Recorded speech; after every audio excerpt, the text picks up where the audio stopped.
a maior de todas as questões metafísicas que todo aspirante espiritual busca resolver é: onde encontrar Deus?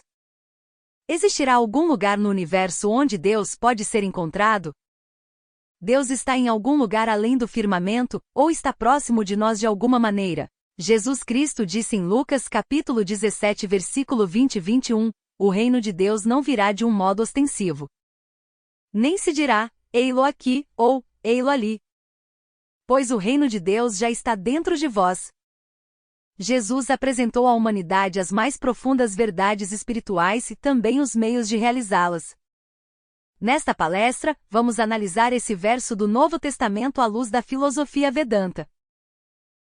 Om Sahana Vavatu Sahano Gunaktu Sahaviryam Karavavahai Tejasvinavaditamastu Vidvishavahai. Om Shanti Shanti Shanti. Om Shanno Mitrasham Varunaha Shanno Bhavatvaryama Shanna Indro Brihaspatihi Shanno Vishnurukramaha Namo Brahmane Namaste Vayo Tvameva Pratyaksham Brahmasi Tvameva Pratyaksham Brahma Vadishyami Ritam Vadishyami Satyam Vadishyami Tammam Avatu Tadvaktaram Avatu Avatu Mam Avatu Vaktaram. Om Shanti Shanti Shanti. Om Madhuvata Ritayate Madhuksharanti Sindavaha Madvirna Santoshadihi Madhunakta Mutoshasi Madhumatpartivagun Rajaha Madhudyorastuna Pita Madhumano Vanaspatihi Madhumagum Astu Suryaha Madvirgavo Bhavantunaha.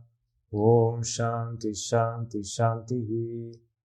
Om Purnamada Purnamidam Purnat Purnamudachyate Purnasya Purnamadaya Purnamevavashishyate. Om Shanti Shanti Shanti. Hari Om. Mantras védicos da paz. Os mantras védicos são muito antigos. Repetir, contemplar ou ler esses mantras traz energia, paz, liberdade e conhecimento. Não só isso, eles também purificam o ambiente. Os Shanti Mantras, selecionados dos 4 Vedas, são conhecidos e cantados há milhares de anos para espalhar paz e luz. Om, possa Brahman proteger-nos, mestre e discípulo. Possa ele nos alimentar. Possamos nós trabalhar juntos com grande energia. Que nosso estudo seja frutífero, que o amor e a harmonia estejam entre nós. Om, paz, paz, paz. Om, possa a deidade que preside o dia e a noite ser-nos propícia. Possam os deuses de força e intelecto ser-nos propícios. Que o Senhor onipresente nos seja propício. Adoração ao controlador das atividades.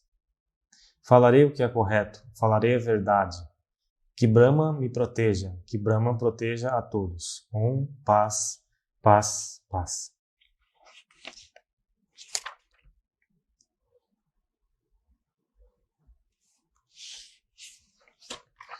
Om, possam os ventos trazer-nos felicidade, possam os rios trazer-nos felicidade, possam as plantas, os céus, a noite e o dia conceder-nos felicidade, possa o pó da terra trazer-nos felicidade, possam as vacas, as árvores dar-nos felicidade, possa o sol inundar-nos de felicidade. Om, paz, paz, paz. Tudo o que é invisível é verdadeiramente o infinito Brahman. Tudo o que é visível é também o infinito Brahman. O universo inteiro originou-se no infinito Brahman. Brahman é infinito, embora o universo inteiro tenha se originado dele.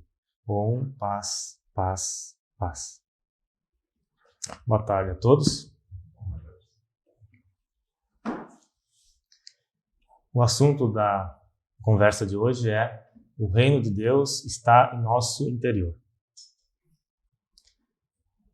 Em São Marcos, capítulo 1, versículo 15, Jesus disse: O tempo chegou e o reino de Deus está aqui. Arrependa-se e acredite no Evangelho. Então Jesus, no Novo Testamento, em diversos momentos ele fala a respeito do reino dos céus, que na verdade é sinônimo de reino de Deus. Se a gente observar nos 4 evangelhos do Novo Testamento, nós veremos que em Mateus ele chama de o reino de Deus, e os outros três evangelhos eles chamam de o reino dos céus. Então, na verdade, é o contrário. O Mateus chama do reino dos céus e os outros 3 do reino de Deus. Mas, na verdade, é sinônimo. O que eles querem dizer é a mesma coisa. Então, esse conceito de reino dos céus, ou reino de Deus, ele existia já antes do Novo Testamento. É uma coisa que vem da cultura judaica. Então, quando Jesus chegou, não é que ele começou a dizer a respeito do reino dos céus, do reino de Deus. Isso já existia. Por exemplo, na época de João Batista, ele fala, em Mateus: arrependa-se, pois o reino dos céus chegou. Então, antes de Jesus Cristo, Jesus Batista, ele já falava sobre o reino dos céus. E muito no Velho Testamento também tem citações, no Velho Testamento falando do reino de Deus, do reino dos céus. Principalmente dos profetas judaicos, Isaías, Daniel e outros, falam do reino dos céus, o reino de Deus. Então, essa ideia de reino dos céus, reino de Deus, já existia anteriormente. Ela pertencia à crença judaica, teocracia judaica, e a própria condição política da Palestina daquela época. Eu vou explicar por quê. Por que da condição política da Palestina. Então, naquela época, a Palestina ela era invadida por muita gente invadia a Palestina, assim como a Índia. A Índia foi invadida por muitos povos. Então, do leste, os babilônios e outros povos invadiram a Palestina. E do ocidente vieram os gregos, os romanos, vários povos invadiram a Palestina. Então, o povo dos judeus, os judeus da Palestina, eles estavam cansados de tantos invasores. Eles rezavam intensamente a Deus, eles pediam ao Senhor, imploravam que viesse o Messias. Esse Messias que o povo queria que viesse, ele seria um poder divino, ele viria através de uma pessoa que seria um mensageiro de Deus. Então o Messias seria um mensageiro de Deus. E ele faria com que a Palestina ficasse livre dos invasores, e estabeleceria ali um reino que ele teria comunicação direta com Deus. Então o povo da Palestina naquela época acreditava nisso, de que o problema político e social da época só seria removido com a vinda do Messias. Então eles tinham essa crença na vinda do Messias. Então essa ideia do reino de um reino mundano de Deus vindo até o mundo já existia na época dos judeus. Então essa frase reino de Deus os judeus que queriam essa resposta divina. Então, o que Jesus fez? Jesus, quando veio, ele falou na linguagem dos judeus. Então, ele não quis mudar nada, ele usava a linguagem dos judeus para transmitir as verdades mais profundas. Todos os profetas, não só Jesus, como Ramakrishna, Chaitanya, todos os Buda, eles usam a linguagem do povo para tentar fazer o povo, a população da época, se elevar espiritualmente. Então, Jesus, ele usava a linguagem dos judeus. Mas ele transmitia através dessa linguagem dos judeus verdades muito profundas, que os judeus mesmo não estavam preparados para entender na época. Então a ideia de reino de Deus, que Jesus transmitia é um pouco diferente da ideia do reino de Deus que os judeus acreditavam, que os judeus rezavam. Porque eles imaginavam que existiria um reino na terra, ou seja, o paraíso existiria aqui na terra. É um Deus que viria através de um mensageiro, um Messias, e ele iria controlar o mundo. Então Jesus ele não usou essa palavra reino de Deus com o mesmo sentido. Se a gente observar no Novo Testamento, nós vamos ver que Jesus usou essa palavra reino de Deus em 3 sentidos diferentes, dependendo da ocasião, né? Como eu falei anteriormente, Jesus não veio para mudar nada, ele veio para conformar-se e tentar elevar a mente das pessoas da época. Então, primeiramente, Jesus ele falava assim de um reino dos céus que viria até a terra. Ele chegou a mencionar isso. Em segundo lugar, ele falava no reino de Deus no sentido de uma morada de Deus, ou no céu. Mas esse céu seria alcançado após a morte, né? Seria um paraíso que não está aqui na terra, seria alcançado após a morte, através de atos de piedade, através de atos de fé e através da autoentrega. E no terceiro sentido que Jesus falava, era um sentido mais profundo, que é o sentido da Vedanta mesmo, que é a consciência divina, né? Então o reino de Deus, o reino dos céus, nessa terceira concepção que Jesus falava, era a concepção vedântica. O reino dos céus está no interior de cada indivíduo, a consciência divina, né? Então é isso que seria o reino dos céus. Ou seja, é um estado de completa consciência espiritual. Isso é o reino dos céus, de acordo com Jesus, na concepção mais elevada. Então Jesus, no Evangelho, ele não dá tanta ênfase à primeira concepção de um reino na terra, mas ele dá uma ênfase mais nas 2 últimas.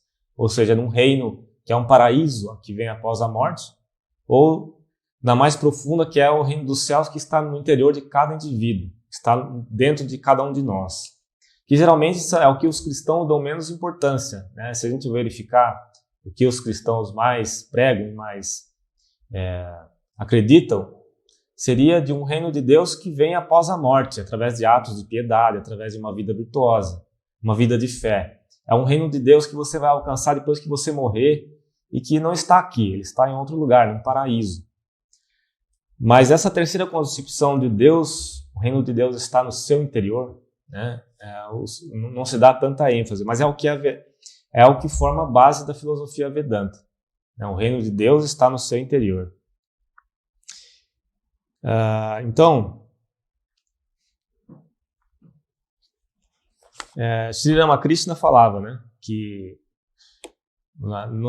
ninguém deveria destruir a crença de ninguém, ninguém deve destruir a fé de ninguém. Ou seja, se uma pessoa tem um entendimento espiritual superior, ele não precisa destruir a fé das outras pessoas, só porque elas não estão no mesmo nível, né? Se alguém puder atender a campainha, acho que sei lá, então, os grandes profetas, eles não puxam o tapete das pessoas para fazerem as pessoas acreditarem na fé delas mesmas. O que eles fazem? Eles tentam elevar as pessoas pouco a pouco onde elas se encontram. Então elas vão fazendo com que a pessoa caminhe com cada vez mais firmeza. É exatamente o que fez Jesus, né? Ele dava os conceitos mais profundos, mas sem ferir os ensinamentos judaicos da época. E não só isso, ele dava os ensinamentos, como mostrava também o caminho. Ele mostrava o caminho para você seguir aquele ensinamento.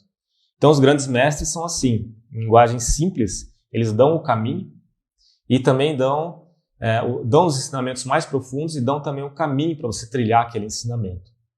Os ensinamentos dos grandes mestres é completo. Você não precisa de mais nada na vida espiritual. Se você seguir à risca o que Jesus falou, literalmente o que ele falou, você não precisa de mais nada na vida espiritual. A mesma coisa se aplica para Buda, para Ramakrishna, para Chaitanya. Se você seguir os ensinamentos deles à risca, sem criar subterfúgios, sem criar atalhos, ou sem querer torcer os textos para fazer ele se adaptar à sua vida, mas se você tiver coragem de seguir exatamente o que eles falam, você não precisa de mais nada, é suficiente. A vida espiritual está completa. Mas é necessário coragem, como eu falei, né, para seguir esses ensinamentos.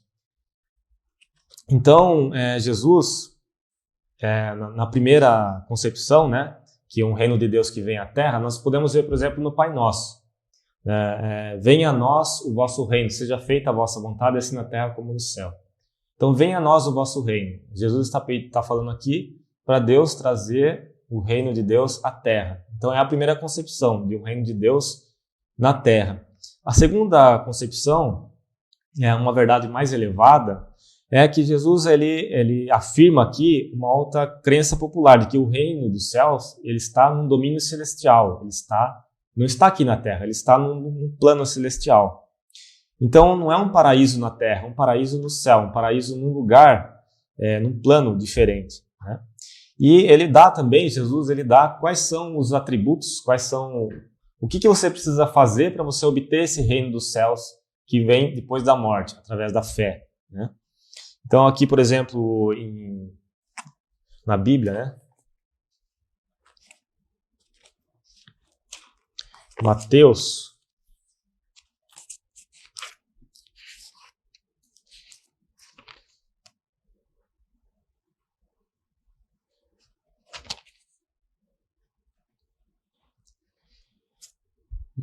6,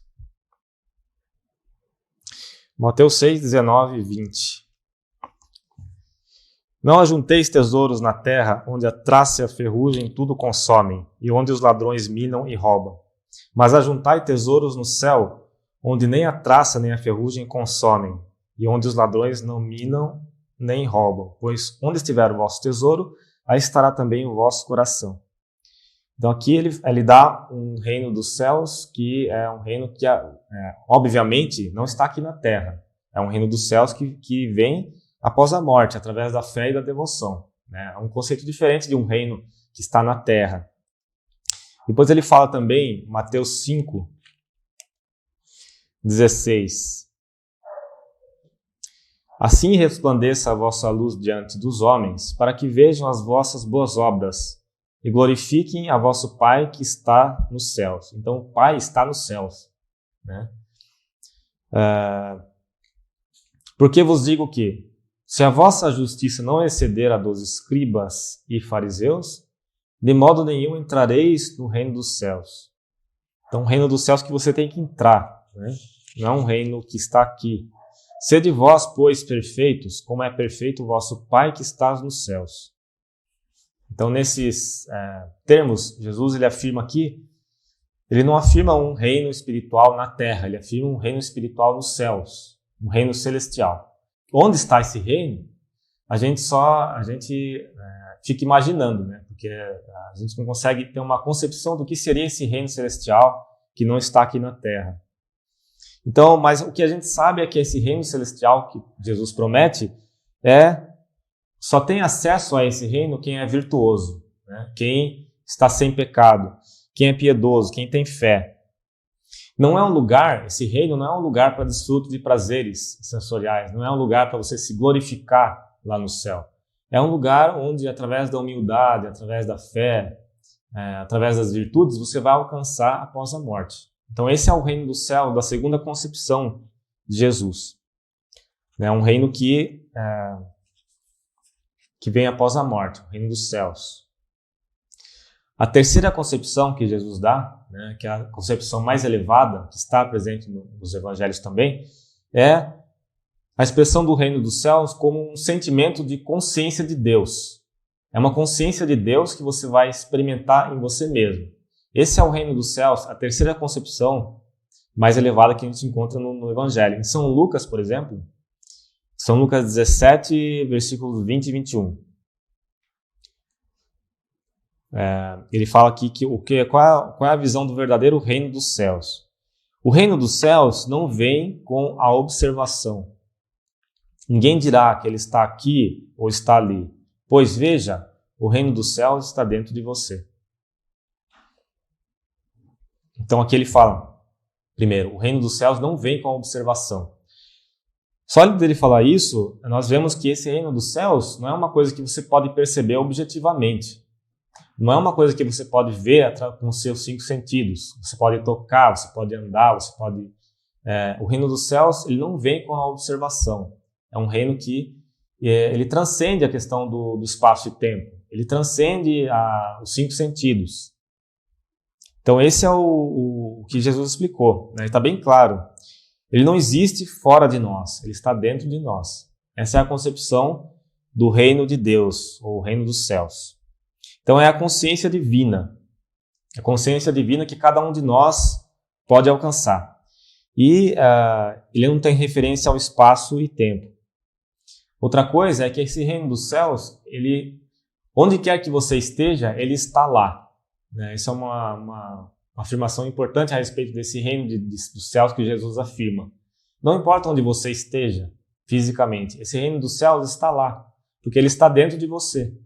Ele está todo o tempo com você. Não é uma coisa que você tem que buscar no firmamento, além do firmamento. Ele está todo o tempo no seu interior. Uma outra passagem de São Lucas. Mas eu digo a você a verdade. Existem alguns que estão de pé aqui que não provarão da morte enquanto não virem o reino de Deus. Então aqui Jesus ele mostra que ele sabia que algumas pessoas que estavam ali, os discípulos, iriam alcançar a consciência de Deus, a consciência da divindade, antes mesmo de morrerem. Então aqui ele afirma bem claramente, né, que eles não verão a morte, não provarão a morte, enquanto não virem, enquanto não tiverem a experiência do reino de Deus. Então aqui Ramakrishna fala que a mesma coisa, ou seja, que o reino de Deus é uma coisa que você tem que ter a experiência você mesmo, dentro de você mesmo. Não é uma coisa que você busca aqui ou ali. Jesus mesmo fala, né? Você não vai encontrar aqui ou ali, né? Ele não vem com observação, pois, veja, o reino de Deus está dentro de você mesmo. Ramakrishna sempre dizia que Deus é uma coisa que a vida espiritual, a religião não tem sentido se você não for capaz de ter essa experiência de Deus em você mesmo. O único sentido que a religião tem é levar você através desse caminho. Todos os outros adjuntos, né, religiosos, que os rituais, os templos, os lugares, as roupas, tudo isso são detalhes secundários, enquanto você não alcançar aquela experiência dentro de você mesmo. E isso não tem a ver com a religião que você frequenta, com o espaço que você frequenta. Tem a ver com a sua sinceridade no caminho. Então, por isso que a Vedanta também dá tanta ênfase, né, na questão de que não importa a religião que você siga, importa o quão sincero você é naquele caminho. Porque não importa qual religião você siga, você vai alcançar o mesmo estado de experiência divina, o mesmo estado de consciência divina, pois isso está no nosso interior. Isso não depende de nada externo. Então, a gente pode afirmar que não existe uma mensagem que dê mais encorajamento no nosso coração, né? Que dê mais esperança no nosso coração do que essa mensagem de que o reino de Deus está dentro de nós mesmos. Porque nós podemos ter a certeza que nós não precisamos morrer antes para ir para um determinado lugar, ou nós podemos ter a certeza de que nós não somos eternos pecadores, que essa questão de pecado e erro são apenas coisas superficiais que estão encobrindo a nossa verdadeira natureza, e que em realidade nós somos seres divinos. É exatamente o que a Vedanta fala, né? O reino de Deus está em seu interior. Jesus sabia muito bem, né, assim como todos os grandes mestres, que é muito difícil você transmitir verdades espirituais dessa maneira, né, do reino dos céus, reino de Deus, através de palavras, porque é uma coisa que você tem que sentir. Então, com relação ao reino de Deus, Jesus também ele falou através de parábolas. Porque ele sabia que é muito difícil você entender um estado de uma consciência sua, né, em que você vai ter uma experiência do reino de Deus em todos os momentos. Então, a gente só pode imaginar isso. Então, a gente não pode realmente entender o que seja isso, a menos que a gente tenha essa experiência. Imagine uma experiência de alguém que está num estado de consciência em que ela está no reino de Deus. Não importa qual seja a condição externa que ela esteja. Pobreza, desprezo, ou que ela não tem nenhum tipo de honra. Mesmo assim, se ela tiver essa consciência de Deus, ela vai estar no reino de Deus. Então esse reino de Deus independe de qualquer condição externa. Mas essa grande verdade, ela não pode ser entendida assim de forma tão fácil. Então Jesus falou através de parábolas. Eu separei aqui na Bíblia as 2 parábolas que Jesus falou a respeito do reino de Deus. Mateus 13.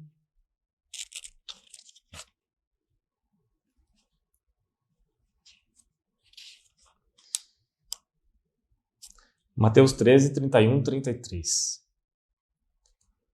Outra parábola lhes propôs, dizendo: o reino dos céus é semelhante ao grão de mostarda que o homem, pegando dele, semeou no seu campo, o qual é realmente a mais pequena de todas as sementes, mas, crescendo, é a maior das plantas.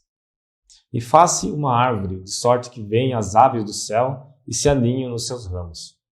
Outra parábola lhes disse: o reino dos céus é semelhante ao fermento, que uma mulher toma e introduz em 3 medidas de farinha, até que tudo esteja levedado. Tudo isso disse Jesus por parábolas à multidão, e nada lhes falava sem parábolas. Então Jesus, quando falava para as multidões, falava através de parábolas, porque ele sabia que é como as pessoas iam entender. Então aqui, quando ele fala a parábola do grão da mostarda, a gente entende muito bem que o reino dos céus não é uma coisa que vem de repente, né? Não é uma coisa que vem assim do nada. Ele vem pouco a pouco, assim como um grão de mostarda, que é a menor de todas as sementes, se transforma numa árvore gigantesca. Da mesma maneira vem o reino dos céus. Ele começa com um pequeno despertar espiritual, que vem através das práticas espirituais, ou através da iniciação, que é recebida do mantra do guru. E você vai se desenvolvendo em seu interior, e essa sementinha de mostarda vai crescendo, né? A sua consciência espiritual vai aumentando, até se tornar uma grande árvore, né?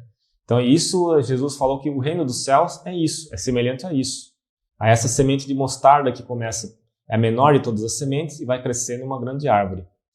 E também ele deu o exemplo da levedura, né? Que se coloca no pão.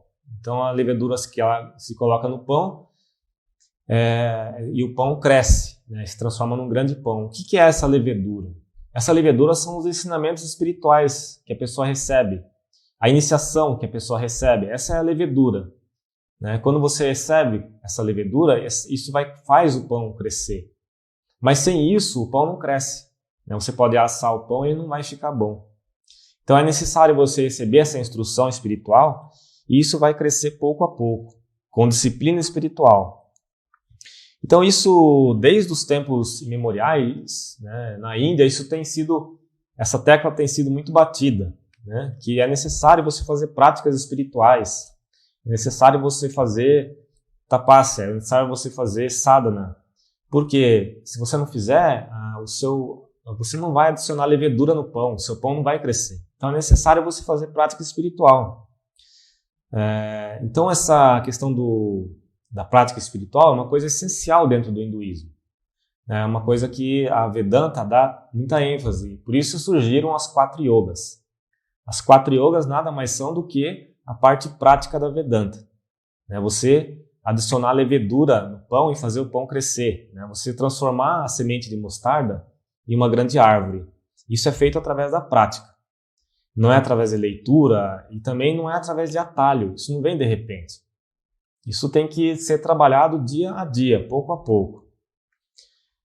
Então aqui Jesus ele dá essas 2 parábolas mostram exatamente qual é o conceito de reino dos céus que ele dá, né? Que é uma coisa que vem, se desenvolve pouco a pouco. Surge a questão, né? Uma questão surge para todos nós, né? Que Jesus fala que o reino de Deus está dentro de você. O que a gente entende por reino de Deus? O reino de Deus é um reino de eterna luz, eterna paz, né? Eterna vida, eterna sabedoria.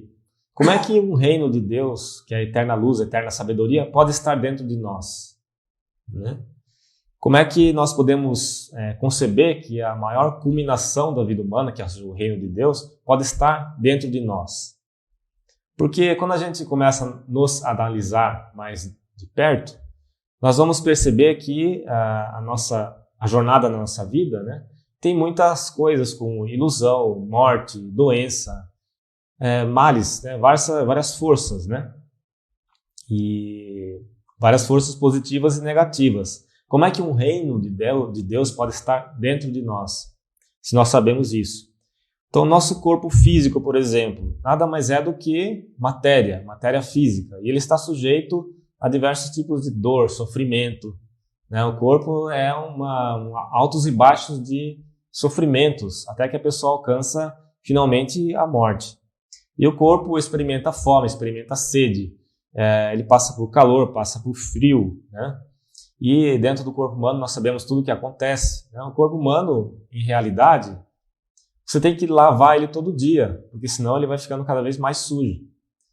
Então não é uma morada que a gente podia dizer que o reino de Deus está dentro do corpo humano, né? Então aí já surge em nós um questionamento: como é que o reino de Deus está dentro de você? E depois, o segundo questionamento, nós podemos pensar que o reino de Deus está dentro da nossa mente. Ele não está no nosso corpo, mas está na nossa mente. Mas o que é a mente em realidade?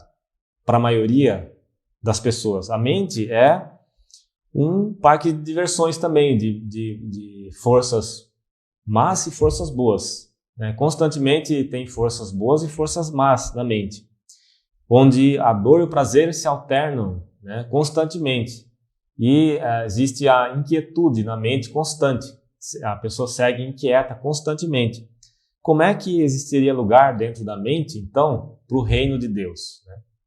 Então surge o questionamento, né? Se o reino de Deus ele está no corpo, é pouco provável. Ele está na mente, também é pouco provável. Então onde está o reino de Deus? Se Jesus fala que está no nosso interior. A Vedanta fala que ele dá uma resposta muito antiga para isso, né? Que também é a base do hinduísmo. É que o homem, o ser humano, não é o corpo físico. Não é o corpo físico. O ser humano também não é o complexo mente e corpo. Ele não é a mente também. É uma coisa que para o ocidental geralmente não se discute muito, né? Que nós não somos o corpo físico, nós também não somos a mente. Isso é um conceito básico do hinduísmo. Nós não somos o corpo físico nem a mente. Nós somos algo que vai além do corpo e da mente. Aí começa a questão metafísica da filosofia Vedanta, né? Que nós não somos o corpo. O que nós somos? Nós não somos a mente. O que nós somos então? Algo que vai além do corpo e da mente. Se nós analisarmos a questão do corpo e da mente, nós veremos que é um emaranhado de mudanças, constantemente mudando, transitório também. E a Vedanta fala que existe por trás desse sistema humano, né, que nós chamamos corpo e mente, existe por trás de tudo isso um princípio que nunca muda, um princípio imutável. Então a base da nossa existência, a base do nosso ser é em realidade esse princípio imutável, né? Esse princípio imutável é chamado de Atman. O nosso Atman é esse princípio imutável, ele nunca muda. Então, o que nós somos? Os santos, eles insistem nisso. Nós somos a testemunha do corpo e da mente. Isso é uma técnica da filosofia Vedanta, uma técnica de meditação. Você se colocar como uma testemunha do corpo e da mente. Tudo o que acontece com o seu corpo, que acontece com a sua mente, na verdade, não acontece com você mesmo. São estados que acontecem no corpo e a mente somente. Mas você está além do corpo e da mente. Porque nós existimos como um espírito consciente. Um espírito consciente que apenas observa as condições do corpo e da mente. Os grandes santos como Ramana Maharshi, Ramakrishna, eles sempre insistem nessa questão, né, de você se colocar como uma testemunha, né, você sempre analisar, fazer para você mesmo a pergunta: quem eu sou? Né, quem sou eu? Ramana Maharshi ele dava uma meditação que era unicamente isso, você cada vez se perguntar dentro de você mesmo e aprofundar esse questionamento. Quem sou eu? Quem sou eu? Quem sou eu? Quem sou eu? E se você fizer isso com concentração cada vez mais profunda, você vai alcançar quem você é. Você vai ter uma realização espiritual, uma revelação, uma revelação de luz. Então, o que a Vedanta fala? Que nós não somos o corpo e a mente. Então essa é a resposta, isso explica o que Jesus falou, né? Que o reino de Deus está no seu interior. Né? Mas no interior do quê? Não é do corpo e da mente. No seu interior, no interior do seu próprio ser. Né? Você tem que descobrir, na verdade, onde ele está. Essa busca é uma busca interna. E o que é esse espírito? Né? O que é esse espírito? O que é esse espírito que a Vedanta fala, chama de Atman? Esse espírito é sem nascimento. Ele não tem nascimento, não tem morte. E ele é sempre o mesmo, né? Ele é imortal. Então essas são algumas das características do nosso espírito, né, do que nós somos. Nós somos a existência pura. E esse é um fator constante da nossa personalidade. Todas as buscas espirituais têm como meta alcançar esse estado de quem nós somos. Isso se chama iluminação. Você tem um glimpse, você tem um insight de quem você é, de que você não é o corpo, de que você não é a mente. Só para citar um exemplo de um ser realizado. Mahapurush Maharaj era um discípulo de Sri Ramakrishna. O nome dele era Swami Shivananda. E os discípulos estavam muito preocupados com ele porque ele estava ficando muito doente no final da vida dele. Ele até teve um derrame, e no final da vida ele estava ficando meio com uma condição corpórea meio ruim. Os discípulos entravam no quarto e ficavam preocupados. E um deles, um devoto, veio de longe, entrou no quarto e perguntou para o Swami: Swami, como o senhor está? E o Swami olhou para ele e falou: estou ótimo, estou ótimo. Aí o discípulo falou para o Swami: mas olhando para o senhor eu vejo que o senhor está com alguns problemas. E o Swami falou: problemas? Se você refere a esse corpo? Eu tenho consciência plena de que eu não sou esse corpo. Você ainda não tem, mas eu tenho. Então ele falou isso para o discípulo. E ele estava todo o tempo feliz, ele não tinha nenhum tipo de tristeza, porque ele sabia que ele era completamente separado do corpo físico. Então os grandes santos, como Ramakrishna, como Shivananda, como Swami Brahmananda, eles tinham essa consciência que nós não temos, e por isso eles não sofriam. Ramakrishna, por exemplo, no final da vida ele teve o câncer na garganta. E pelo estado que Ramakrishna vivia, em constante êxtase, em constante alegria, muitos estavam duvidando da doença de Ramakrishna. Estavam achando que ele estava fingindo, só para atrair mais devotos. Porque Ramakrishna vivia o tempo todo feliz, conversando com os devotos, dançando, cantando. E mesmo assim com aquele problema, aquela doença que naquela época era terrível, assim, não tinha tratamento específico para aquilo, como tem hoje. Então era terrível, o fim era terrível. E Ramakrishna constantemente em êxtase, constantemente feliz. Então, esses grandes seres, eles estão nesse estado que nós não estamos. Eles sabem que eles não são o corpo e a mente. Eles não duvidam disso. Então, eles vivem num estado de constante bem-aventurança. Isso, nas escrituras, é chamado Jivamukta Viveka. A consciência do Jivamukta. A pessoa tem consciência de que ela é livre. Ela tem consciência de que ela é desperta, de que ela não é presa por nada. Essa consciência a pessoa tem enquanto ela está no corpo humano ainda. Não é necessário ela morrer para alcançar essa consciência. O hinduísmo também dá uma grande ênfase nessa questão, de que nós não podemos, desculpa o termo, ficar empurrando para a barriga, empurrando com a barriga a nossa prática espiritual até a gente ficar mais idoso e começar a praticar. Na verdade, a prática espiritual nós temos que fazer aqui e agora. Porque é na vida humana que nós temos que realizar Deus. É durante a vida, não depois que morrer eu vou alcançar algum lugar. Porque é uma grande ilusão a gente achar que a gente pode viver de qualquer maneira e no final da vida, no último momento, a gente vai pensar em Deus. Isso não vai acontecer. As escrituras dizem que uma pessoa só vai pensar em Deus no final da vida, no último momento, se ela praticou a vida espiritual durante a vida dela. Se não, nos últimos momentos, ela vai pensar somente naquilo que ela esteve pensando durante a vida toda. Então, se ela, por exemplo, ela foi uma pessoa muito... passava todo o tempo pensando em dinheiro, em coisas materiais, é uma ilusão achar que nos últimos momentos ela vai conseguir pensar em Deus. Ela vai pensar naquilo que ela vinha sempre pensando. Isso acontece. Sri Krishna diz isso. Que o nosso futuro após a morte depende do nosso último pensamento antes da morte. Isso está mencionado no Gita. Então as pessoas acham que eu não vou praticar nada e no último momento eu faço meu japa e eu consigo a libertação. Mas, na verdade, não é assim. Você só vai conseguir pensar naquilo que você vem praticando. Então Jesus ele falava que o reino de Deus está no seu interior. Mas um outro questionamento que surge com relação a isso. Eu falei que o reino de Deus está em nosso interior. Então, com a descoberta de que nós não somos o corpo e nem a mente, de que nós somos o puro espírito. Mesmo assim, surge o questionamento de que eu sou um espírito puro, mas Deus é o espírito supremo. Deus ele é onisciente, onipresente. Eu sou um espírito, mas Deus é o espírito supremo. Existe uma diferença, então, entre Deus e mim? Eu sou um espírito puro, individual, e Deus é um espírito supremo, cósmico. Qual é a diferença, então, que existe entre Deus e nós? Qual seria essa diferença? Porque Jesus fala que Deus, o reino dos céus está no seu interior. Então, eu sou um espírito puro. Eu sou Atma. Mas qual é a minha relação com Deus, então, que é o espírito cósmico? Será que esse espírito cósmico está no meu interior também? Como que isso é possível? Como é que a Vedanta responde essa questão? Como é que o espírito cósmico, que é Deus, poderia estar em nosso interior? Se ele é onipresente, como é que ele pode estar em nosso interior? A Vedanta fala, uma declaração da Vedanta, tirando dos Upanishads, traduzindo de forma genérica, é que Deus, na verdade, ele não está separado de nada. Essa é a primeira afirmação dos Upanishads. Deus não está separado de nada. E Deus está dentro de tudo.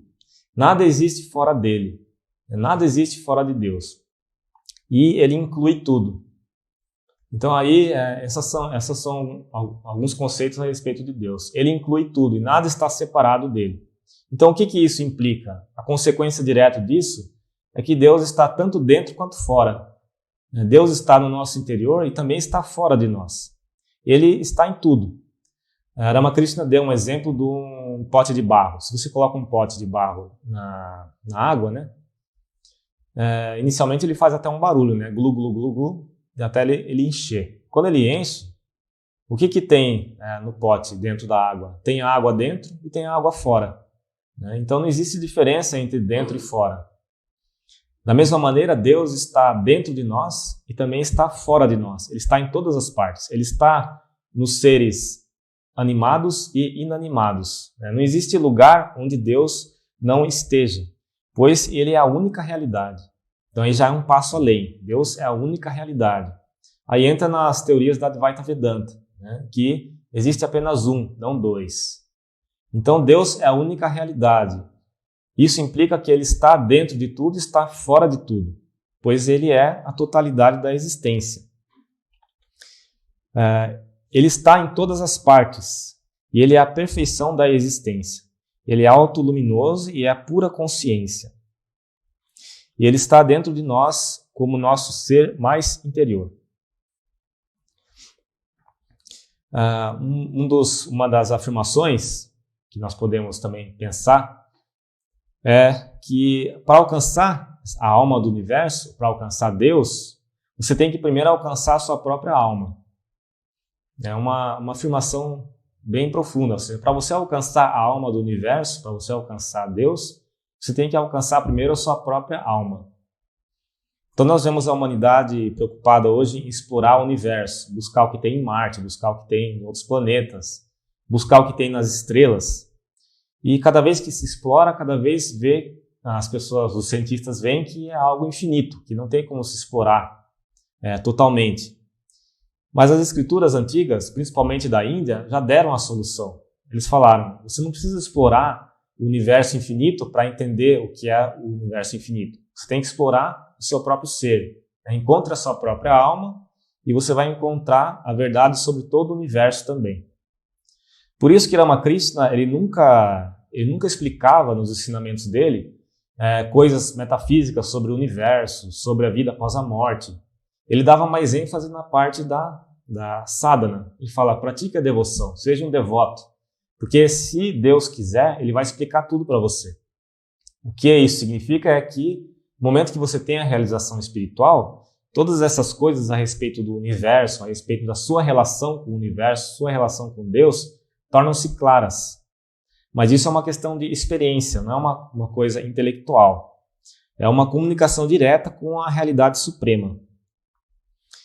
E uma outra coisa que Ramakrishna dizia, que as escrituras também mencionam, é que apesar de Deus estar presente em todo o universo, em todas as partes, em tudo que existe uma manifestação especial dele, no plano que nós vivemos, nos seres vivos. No plano físico, existe uma manifestação especial de Deus dentro da mente do ser humano, dentro do corpo do ser humano.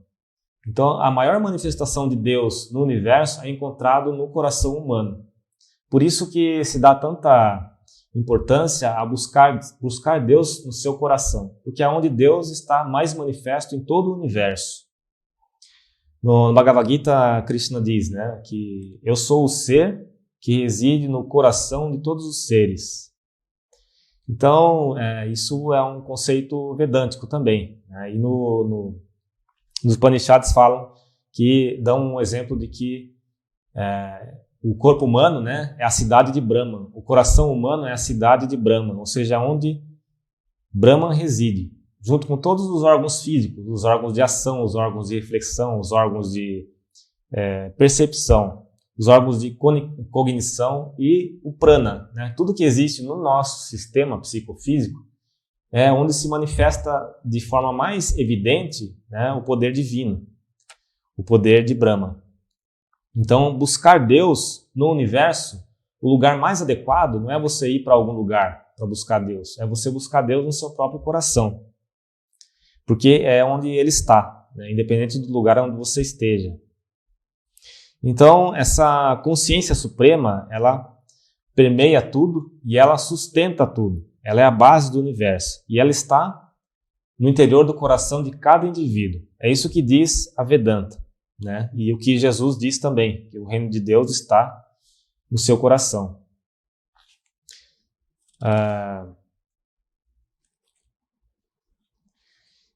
Por que nós não percebemos esse reino de Deus? Primeiramente, a Vedanta explica que esse ser, né, esse ser supremo, ele torna-se misturado com a mente. Né? Como é que ocorre esse processo? Ninguém explica, né? Se dá a explicação de que é por Maya, mas de alguma maneira o ser supremo torna-se misturado com a mente e vê as coisas de forma distorcida, né? Considerando-se como um ser individual, considerando-se como um ego, o surgimento do ego. E a partir daí, a pessoa começa a dizer que eu sou uma pessoa, eu moro em tal cidade, meu nome é esse, eu sou médico, eu sou famoso. Então ela coloca em si mesma atributos, que são atributos do ego, né? Então o ser individual torna-se, o ser supremo torna-se identificado com o ser individual e surge a ignorância. E todos os problemas da vida surgem desse fato, né? Da falsa identificação. A falsa identificação com o corpo e com a mente, que nos faz esquecer que nós somos espírito puro.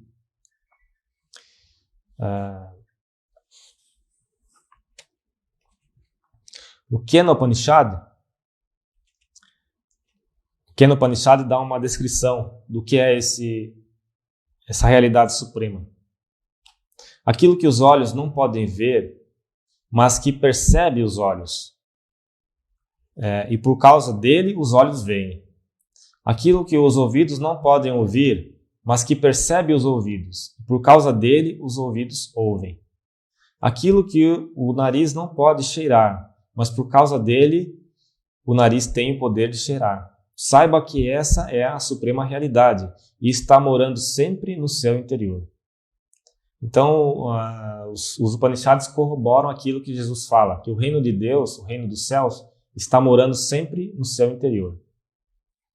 E qual é o resultado, né? Qual é o resultado de você alcançar o reino de Deus? Muitas pessoas têm medo, né, quando se fala em realização espiritual ou identificar-se com Brahma, porque elas têm a ideia de que vão perder a individualidade. Não, eu vou me identificar com algo que é infinito, vou perder a minha individualidade. Swami Vivekananda, ele dizia o contrário, que na verdade você ter essa realização seria encontrar sua verdadeira individualidade, né? Que no momento que nós nos encontramos, nós não somos realmente indivíduos. Nós somos personalidades fragmentadas. Nós vamos encontrar apenas a nossa verdadeira personalidade, a nossa verdadeira individualidade quando nós tivermos a realização de Deus, a realização espiritual, quando nós soubermos realmente o que nós somos. Então existe apenas um único lugar no universo onde nós podemos encontrar Deus, dentro de nós mesmos, né? O resultado disso, né, dessa realização, é que nós vamos encontrar a fonte de tudo aquilo que é a felicidade, a fonte da luz, a fonte da vida, né? O que é a definição de Deus? Definição de Deus é aquele que é a fonte de toda a existência, a fonte de toda a felicidade, a fonte de todo o conhecimento. Isso é Deus. Então, realizar Deus significa você entrar em contato com essa fonte. Realizar Deus não significa você, como algumas pessoas pensam, você entrar em comunhão com o vazio, ou você ficar totalmente sem pensamentos e se fundir num estado diferente. Realizar Deus significa você entrar em contato com a verdadeira fonte da felicidade. Não é um estado de contração, é um estado de ampliação, de expansão. Não significa você contrair a sua consciência, você vai expandir a sua consciência a um nível infinito. No momento, nós somos conscientes de um espaço muito limitado. Nós somos conscientes da nossa família, somos conscientes de que eu sou esse e aquele, de que eu estou aqui e ali. Mas a consciência divina é a consciência do todo. É uma consciência infinita e é a fonte de toda a felicidade. E não tem nada a ver com tristeza, não tem nada a ver com desistir de alguma coisa para buscar outra coisa. Você vai simplesmente alcançar aquilo que é infinito, né? Nós podemos perceber qual é o resultado dessa experiência espiritual se nós olharmos o rosto das pessoas que realizaram isso. Por exemplo, Ramakrishna, ele vivia em constante estado de felicidade. Se a realização de Deus tivesse tristeza, esses grandes seres, eles demonstrariam isso na vida deles, mas eles não demonstram. Nós vemos que eles estão em constante estado de felicidade, em constante estado de paz. Se nós olharmos o rosto de Sri Ramana Maharshi, nós vemos ali que ele está transmitindo paz constantemente. Ramakrishna também, Buda também. E não apenas paz, mas eles transmitem sabedoria. Tudo aquilo que eles fazem, todos os movimentos, transmitem uma profunda sabedoria. Então, esse é o estado que nós estamos buscando. Não é um estado de vazio, é um estado de realização, um estado de plenitude. E é o que Jesus diz. Abençoados os puros de coração, pois eles verão a Deus. Então, como nós veremos a Deus? Através dessa purificação do coração. Essa purificação do coração que vem através das práticas. E Jesus fala também que, a menos que um homem nasça novamente, ele não poderá ver o reino de Deus. O que é esse nascer novamente? É o nascimento espiritual, o renascimento espiritual. Nós tivemos o nosso nascimento humano. Nosso nascimento humano nós sabemos que é nascer através do pai e da mãe. Mas o que é o renascimento espiritual? Significa você renascer em espírito. Você ter essa realização espiritual. Isso é renascer de novo. Renascer novamente. Nascer novamente. É isso que Jesus quis dizer, né? Somente aquele que nascer novamente, vai alcançar o reino de Deus.